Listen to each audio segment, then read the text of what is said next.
My name is Olivia Bennett. I am 32 years old, and I never thought I would one day see my own parents as strangers. For most of my life, I believed in fairness and love, in the idea that parents would never deliberately hurt one child to uplift another. I was the firstborn, the reliable one, the person everyone leaned on when things fell apart. My younger brother, Daniel, was the opposite. He was magnetic, funny, and reckless. The type of person who could charm his way out of any situation, leaving someone else to deal with the consequences. Most of the time, that someone was me. When my grandmother passed away 2 years ago, she left behind something that would eventually tear our family apart: her house. It wasn't extravagant, but it had character. It was the place where I had spent countless weekends baking cookies with her, listening to her stories, and learning how to sew. It was more than a building, it was a part of my childhood. In her will, she made it clear: the house and a modest inheritance of about $50,000 would be mine. She used to tell me, "Olivia, you are the one who will keep this place alive. You will respect it, not waste it." The day the will was read, Daniel's reaction shocked me. He slammed his hand on the wooden table so hard the lawyer jumped. "This is ridiculous," he shouted. "I'm her grandson too. Why does Olivia get everything?" His voice cracked, his face red with rage. My parents sat quietly, but I noticed the way my mother's lips pressed together and my father's eyes avoided mine. I thought they were just uncomfortable, but in reality, they were already on Daniel's side. At first, the pressure was subtle. My mom would casually drop lines like, "You already have a career, Olivia. Daniel is still trying to figure things out." Or my dad would sigh loudly after dinner and say, "It wouldn't hurt you to help your brother a little. Families should support each other." At first, I brushed it off. But soon, these comments turned into daily conversations. My parents began calling me selfish whenever I refused to share. One evening, about a month after I received the keys to the house, my parents invited me to dinner. I walked into their home expecting a warm family meal, but the atmosphere was heavy. The table was set, but no one was smiling. Daniel sat slouched in his chair, arms crossed, a smug smirk on his lips. My father cleared his throat. "Olivia," he began, "we've been talking. We think it's only fair that you give the house to Daniel." The words hit me like ice water. I laughed nervously at first, thinking it was some kind of twisted joke. But their faces were serious. My mother leaned forward, her voice sharp. "You don't even need it. You live in the city, you have a job, you're fine. Daniel has nothing. He deserves this chance." I felt my chest tighten. Deserves? Grandma left it to me. She wanted me to have it. Why should I give it away? Daniel scoffed, rolling his eyes. "Because you don't care about me. You've always been the favorite. This is your chance to finally prove you're not as selfish as everyone thinks." The room spun around me. My own parents, the people who raised me, were ganging up on me as if I were some kind of villain. I tried to reason with them. I reminded them of Grandma's wishes, of the memories tied to the house. But they refused to listen. My father slammed his hand down, his voice booming. "You either sign the house over to your brother or don't bother coming here anymore." That night, I left their home in tears. I sat in my car for nearly an hour, gripping the steering wheel, my body shaking. I couldn't believe what had just happened. I wasn't only fighting my brother for an inheritance, I was fighting my parents. Dude, in the weeks that followed, things escalated. My parents called me daily, sometimes even multiple times a day, begging, guilt-tripping, and eventually screaming at me to sign the deed over to Daniel. My mother left long voicemails about how I was destroying the family. My father accused me of being ungrateful after all they had sacrificed for me. Then came the visits. Daniel showed up at my doorstep more than once, pounding on the door, demanding to be let in. He would yell about how unfair everything was, about how I was ruining his life. One time, he even brought friends with him, standing in my driveway like a gang, intimidating me until I threatened to call the police. It was overwhelming. I started losing sleep. I stopped eating properly. Every time my phone rang, my heart raced. I felt like I was being suffocated, trapped in a nightmare where the people who were supposed to love me most were my enemies. But despite all of it, I held on. My grandmother had trusted me with that house, and I couldn't betray her. I couldn't betray myself, and yet, deep down, I had no idea how high the price of my refusal would be. After that dinner, I thought maybe things would calm down if I simply ignored the tension. But it only grew worse. Within days, my phone wouldn't stop ringing. If it wasn't my mother crying, it was my father lecturing me, or Daniel cursing into the receiver, telling me I was ruining his life. I stopped answering after a while, but then came the texts, long, guilt-soaked messages that made me sick to my stomach. One night, around midnight, I woke up to the sound of knocking. I froze, terrified, and when I peeked through the window, I saw Daniel standing there in the dark, swaying like he had been drinking. I didn't open the door. He started yelling, "You think you're better than me? You think Grandma loved you more? Give me the damn house, Olivia." His fists pounded against the door until the neighbors turned on their porch lights. Finally, he stumbled away. I sat on the floor of my hallway, knees to my chest, trembling. The next morning, my mother called, pretending nothing had happened. She talked about how Daniel was under stress and how I should be patient with him. I wanted to scream. He showed up at my house in the middle of the night like a maniac. But instead, I kept my voice calm, though my hands were shaking. "Mom, I can't do this anymore. You're choosing him over me." Her answer? A cold. "You're choosing money over family." At work, I could barely focus. I was a project coordinator at a small firm, and normally I thrived in the structured environment.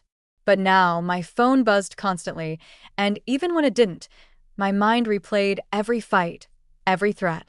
My boss noticed. One afternoon, she pulled me aside and said gently, "Olivia, you seem elsewhere. Is everything okay at home?" Tears welled up in my eyes, but I brushed them away quickly. How could I explain that my own family was tearing me apart over money and property? Things escalated when my father decided to take matters into his own hands. I came home one evening to find him sitting on my porch. He looked calm, but there was a hardness in his eyes I had never seen before. "We need to talk," he said. I didn't want to, but I couldn't exactly leave him sitting there.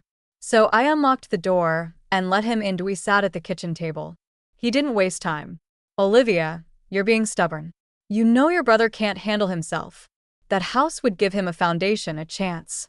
You don't need it. You live fine without it." I clenched my jaw. "Dad, it's not about needing it. Grandma wanted me to have it. Why don't you respect her wishes?" His face darkened. "Because she was wrong." The words made my blood run cold. He leaned closer, his voice sharp. "If you don't sign it over, don't expect us to be there for you anymore. Family is everything, and you're walking away from it." I remember staring at him, my own father, and realizing that the bond one thought was unbreakable was actually fragile, conditional. They loved me only as long as I did what they wanted. When he left, I locked the door and broke down sobbing. My grandmother's picture hung on the wall above the mantel, her smile kind and warm. I whispered to it, "I don't know if I can do this, Grandma. I feel so alone." But things were only getting started. Daniel began spreading rumors about me to extended family, saying I was greedy, ungrateful, that I had manipulated Grandma into leaving me the house. Aunts and cousins started calling, some even posting on Facebook, hinting that I was the selfish one who had torn the family apart. The isolation was unbearable. I went from being part of a family to being treated like an outcast in a matter of weeks. Even my closest cousin, Rachel, messaged me with a cold warning. "Maybe you should just give Daniel what he wants. It's not worth losing everyone." But to me, it was worth it. Not because of the money, but because of what it represented. Giving in meant erasing my grandmother's voice, her wishes, her faith in me. I couldn't betray her, still. Every day was a battle. Every phone call, every letter in the mailbox, every unexpected knock at the door, it all wore me down, brick by brick. My appetite disappeared. I started losing weight. At work, I plastered on a fake smile, but when I came home, I collapsed into bed, drained, crying silently into the pillow. One night, I got another knock at the door. This time it wasn't Daniel. It was my father, again, but he wasn't alone. My mother stood beside him, arms crossed. They wanted me to sign papers they had already prepared. They shoved them at me, telling me it would end all the drama if I just signed. My hands shook as I pushed them back across the table. "No," I said, my voice firmer than I felt inside. "I will not give up what Grandma left for me. You can hate me for it, but I won't do it." The silence that followed was heavier than any screaming. My mother's eyes filled with tears, but they weren't tears of sadness. They were anger, almost disgust. My father stood, his chair scraping harshly against the floor. He muttered, "Then don't come crying to us when you have no one left." And with that, they walked out of my life. I stood there shaking, clutching the edge of the table, and realized I had just crossed a line I could never step back over. I had chosen myself, chosen my grandmother's legacy, over the approval of my parents. But deep down I knew the storm was only beginning. After my parents stormed out of my house that night, I sat there in silence for hours. The papers they had pushed across the table still lay in front of me, neatly printed, perfectly prepared, as if they had spent days getting them ready. It wasn't just an idea or a heated argument anymore. They had gone so far as to put things in writing. That thought sent chills down my spine. The next morning, I woke up with puffy eyes and a pounding headache. I tried to distract myself with work, burying myself in spreadsheets and emails, but my mind was consumed with one thought. They're not going to stop. They will keep pushing until I give in that I wasn't wrong. Over the following weeks, I experienced things I never imagined I would face for my own family. Daniel began harassing me more aggressively. He would call and leave threatening voicemails. Sometimes, he'd drive past my house slowly, just so I could see his car creeping by. It was his way of saying, "I'm watching you." My neighbors began asking questions, giving me sympathetic looks. One of them even asked if I wanted them to call the police next time they saw him parked outside. I shook my head, embarrassed. Calling the police on my own brother felt like crossing another line, one I wasn't ready for. But the hardest part wasn't Daniel. It was my parents. My mother sent me a letter, handwritten in her neat cursive. At first, I thought maybe it would be an olive branch. Instead, it was 6 pages of guilt-tripping. She wrote about how much money they had spent raising me, how many sacrifices they had made, and how disappointed they were that I was putting material possessions above blood. She ended with a cruel line that burned into my brain.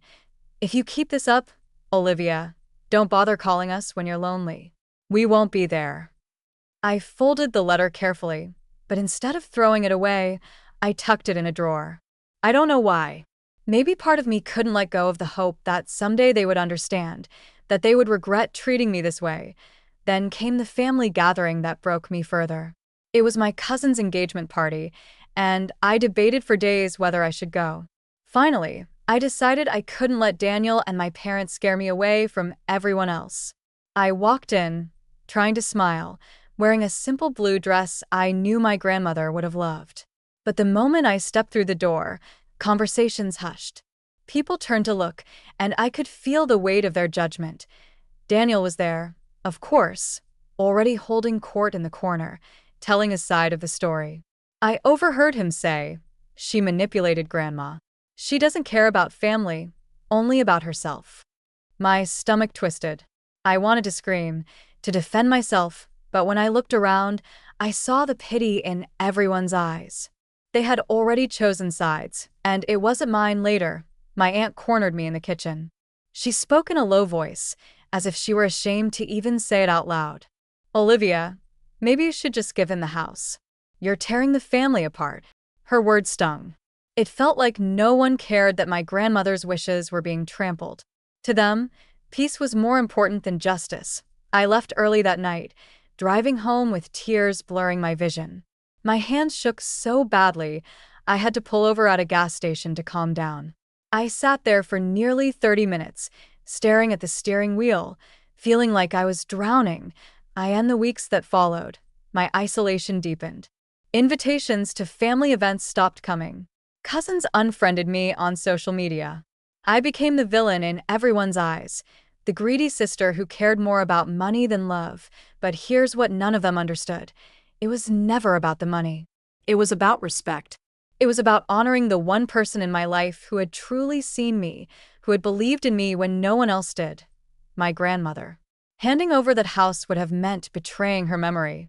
And I couldn't do that, no matter how high the cost. The cost, however, kept rising. One evening, I came home to find my mailbox ripped open, letters scattered across the lawn. Bills, junk mail, even personal letters, all torn. I knew immediately who had done it. Daniel had crossed another line. I reported it to the police this time, finally, but even as I filled out the report, I felt sick. The officer nodded sympathetically, but told me there wasn't much they could do without proof. That night, I sat alone in the dark, staring at the house around me. The creak of the old floorboards, the faint scent of my grandmother's lavender perfume that still lingered in the curtains. It should have been comforting. Instead, it felt like I was trapped in a fortress under siege. I whispered to myself, I can't give up. I won't.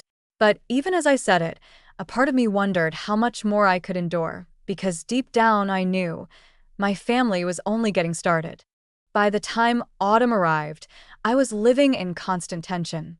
Every knock at the door, every phone notification, every unfamiliar car driving past my house sent a jolt of fear through me. I started double-checking the locks every night, leaving the porch light on until morning. What once felt like a warm home now felt like a bunker. My parents had gone from pleading to punishment. They stopped inviting me to family dinners. My father blocked my number after I refused, yet somehow he still managed to send letters filled with cold words. My mother, when she did call, didn't even try to hide her contempt anymore. Daniel is our son too, she snapped once. But you wouldn't know what that means, because you only care about yourself. I hung up on her, shaking so badly that I dropped my phone on the floor. Daniel's harassment, meanwhile, grew bolder. He began showing up at the house again, not at midnight this time, but in broad daylight. He would walk around the yard, peering into the windows, daring me to confront him. I called the police twice, but by the time they arrived, he was gone.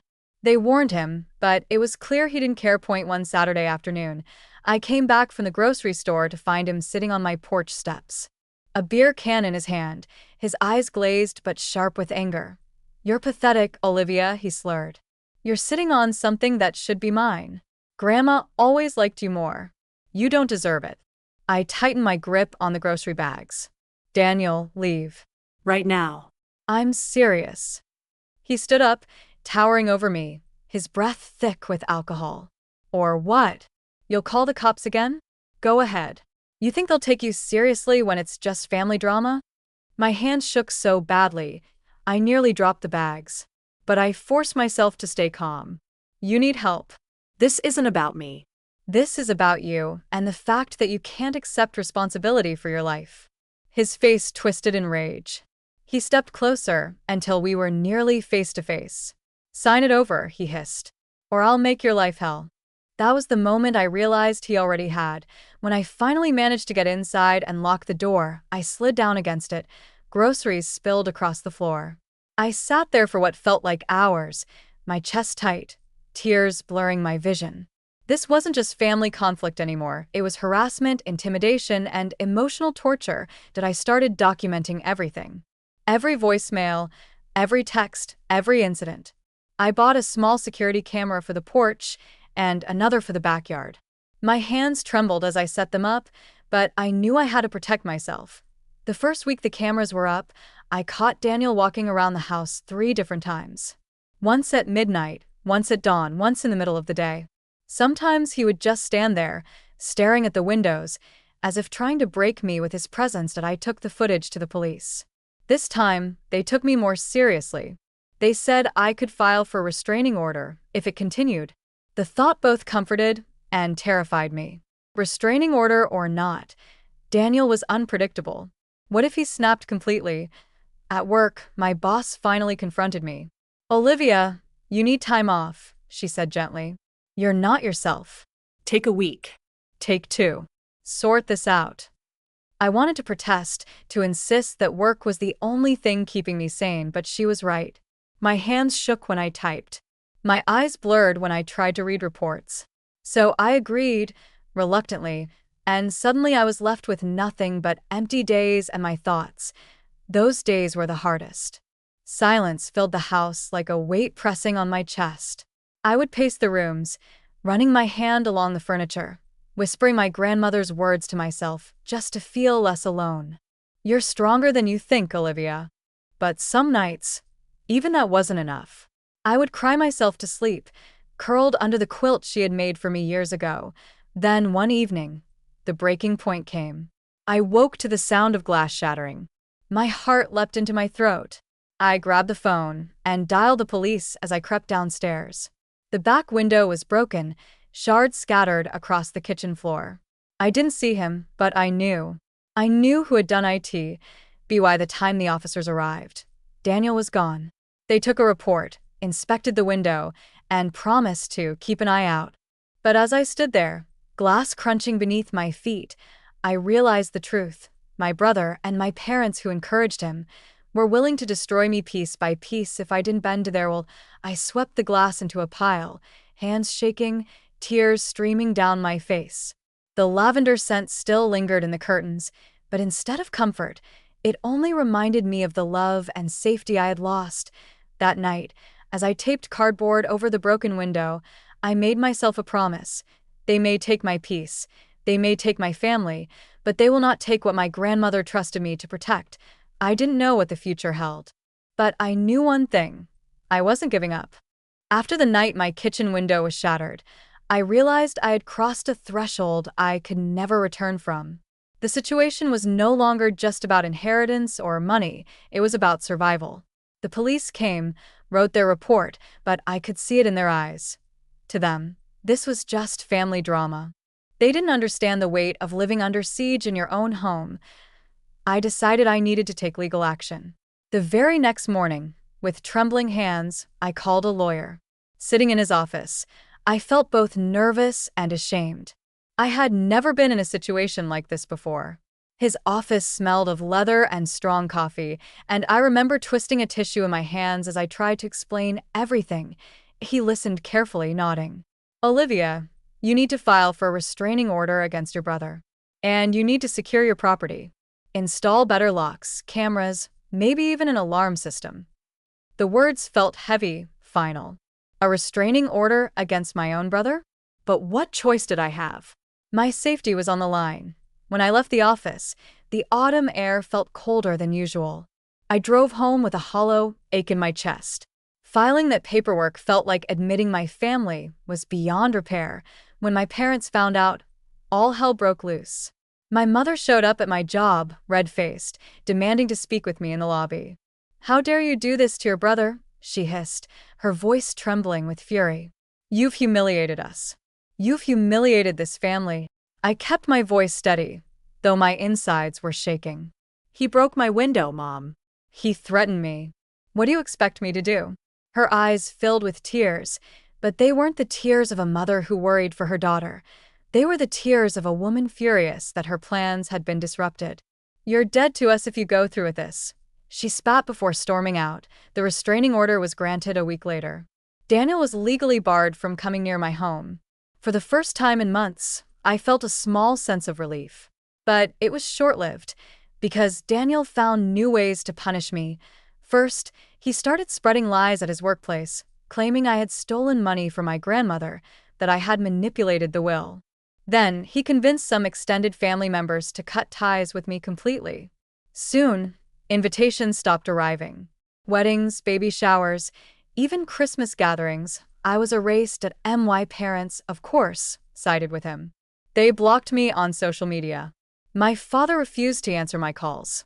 My mother, once in a while, left voicemails dripping with venom. "You broke this family, Olivia. I hope you're happy with your house, sitting all alone." And she was right about one thing. I was alone. My friends tried to support me at first, but they couldn't truly understand. They would say things like, "Just ignore them," or "Family always comes around eventually." But how do you explain that your family has declared war on you? That your brother looks at you like an enemy, and your parents treat you like a stranger? Nights were the hardest. I would curl up in bed, the silence pressing in on me, the quilt my grandmother made wrapped tightly around my shoulders. I would whisper into the dark, "Grandma, I'm trying. I'm holding on, but it's so hard." Work became my only escape. I would stay late at the office, volunteering for extra projects, just so I didn't have to go home to the crushing loneliness. My boss, kind but worried, gently suggested therapy. At first, I resisted, but eventually, I sat in a therapist's office, tears pouring down my face as I recounted everything. She looked at me with genuine compassion and said words I'll never forget. "Olivia, sometimes family isn't safe. Sometimes the healthiest thing you can do is let go."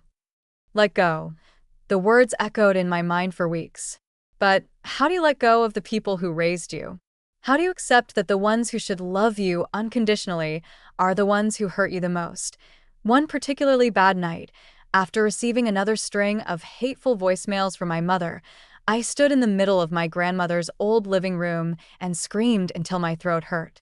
I threw a glass against the wall, watching it shatter into pieces, as if I could shatter the pain itself. When the silence returned, I collapsed onto the floor, sobbing until exhaustion dragged me into sleep. But even in those moments of despair, one thing anchored me: the house itself. Its creaking floors, its lavender-scented curtains, its old photographs. Everything reminded me of my grandmother's faith in me. She had chosen me for a reason, and I wasn't going to betray that. Still, as I stood alone against my family, I couldn't help but wonder, how much more could I endure before breaking completely? By winter, I had almost grown used to the silence. My parents no longer called, Daniel was legally barred from coming near me, and the constant harassment slowed. But the silence wasn't peace, it was exile. I had no family left, no holiday gatherings, no warm phone calls. Christmas that year was the loneliest of my life. I sat by the small tree I had decorated with my grandmother's old ornaments, eating dinner alone, listening to carols on the radio. I told myself I didn't care, but when the clock struck midnight, I cried quietly into my plate. But if I thought the storm had passed, I was wronged. In January, I received a letter in the mail. It was from my parents' lawyer. My hands trembled as I tore it open, and my knees nearly buckled when I read the words. They were suing me to contest the will, to try and take the house away legally. I sat down at the kitchen table, the letter spread out before me, and felt the air leave my lungs. They weren't just angry anymore. They were willing to drag me through the courts, to bleed me dry financially if I didn't surrender. When I told my lawyer, he nodded grimly. "We'll fight it," he said. "You have the law on your side. But I won't lie, this is going to be stressful, and it won't be cheap." And it was. The next months became a blur of legal meetings, paperwork, hearings. I drained my savings paying fees. Each time I walked into the courthouse and saw my parents sitting beside Daniel, my heart broke all over again. They wouldn't even look at me. When they did, it was with pure contempt. My mother once leaned over to whisper, "You could end this if you just gave up." But I didn't. I couldn't. The trial dragged on, each side presenting witnesses, documents, arguments. They tried to paint me as manipulative, claiming I had influenced my grandmother when she was old and vulnerable.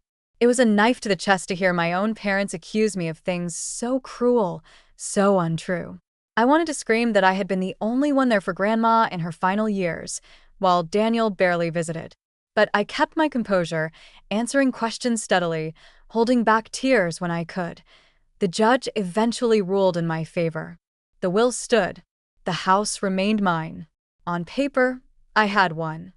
But it didn't feel like a victory, because winning came at a cost. My relationship with my family was shattered beyond repair. The legal battle had left me drained, both financially and emotionally. Walking out of that courthouse, I felt hollow. My lawyer patted my shoulder, congratulating me, but all I could think about was how my parents had sat on the opposite side of the room, glaring at me like a stranger. Word spread quickly among relatives. Some congratulated me quietly, in private messages, but most avoided me altogether. At family events I wasn't invited to, I knew my name was spoken like a curse. One evening, weeks after the ruling, I ran into my mother at the grocery store. For a moment, I thought maybe she would soften, maybe she would realize everything had gone too far. But when our eyes met, her expression was icy. She turned her cart around and walked away without a word. That night, I sat in my grandmother's old rocking chair, the one still sitting in the corner of the living room, and rocked back and forth in silence. I whispered aloud, as if my grandmother could hear me. I did what you wanted. I kept the house. But I lost everything else. The tears came fast, unstoppable. The house felt heavier than ever, not a gift, but a burden that had cost me my family, my peace, my sense of belonging, and yet, even through the grief, a flicker of pride remained. I had not betrayed myself. I had not betrayed my grandmother. That thought, fragile but steady, was the only thing that kept me from falling apart completely. Still, deep inside, I knew this wasn't the end. Families don't forget grudges easily, and mine had already proven how far they were willing to go. The question wasn't whether they would strike again. The question was when. Months passed after the court battle, and though I had won, I carried a weight heavier than I ever imagined. The house was legally mine, but it felt less like a gift and more like a reminder of everything I had lost. Family dinners, birthdays, simple Sunday calls from my parents, all gone. My phone no longer rang with familiar voices. Holidays came and went, and I celebrated them in silence. I tried to rebuild my life piece by piece. Therapy helped, work gave me structure, and a few close friends reminded me that not all love is conditional. Still, there were nights I lay awake staring at the ceiling, wondering if I had made the right choice. Would life have been easier if I had just handed the house to Daniel? If I had swallowed my pride, betrayed my grandmother's trust, and sacrificed my own dignity, would I still have a family today? The answer, I realized, was no. Because even if I had given them everything, it would never have been enough. They would have found something else, another demand, another way to push me down. My parents didn't want balance, they wanted obedience. And Daniel wanted the world handed to him without effort. One afternoon, as spring sunlight filtered through the curtains, I sat down in the living room with my grandmother's old quilt over my lap. I remembered her voice, steady and calm, saying, "You're stronger than you think, Olivia. Don't ever let anyone take from you what you know is rightfully yours." For the first time in months, I smiled. It was faint, but it was real. I realized then that this house wasn't a burden. It was a symbol, not of loss, but of resilience. Of choosing myself even when it cost me everything else. Of honoring the one person who had truly believed in me. My parents and my brother may never forgive me. They may carry their anger to the grave. But I can live with that because I know I stood my ground. I refused to be bullied into surrendering something that wasn't theirs to take. Did I still feel the ache of loneliness, the sting of being cast out? But I also feel something else, something stronger. Freedom. The knowledge that I don't need anyone's approval to be worthy. That I can build a new kind of family, one made of people who actually love me without conditions. Oh yes, I paid the price. I lost my parents, my brother, and the illusion of a family that never truly stood by me. But I gained something that matters more, the courage to choose myself, and that is a price I can live with. If you've stayed with me through this entire story, thank you from the bottom of my heart.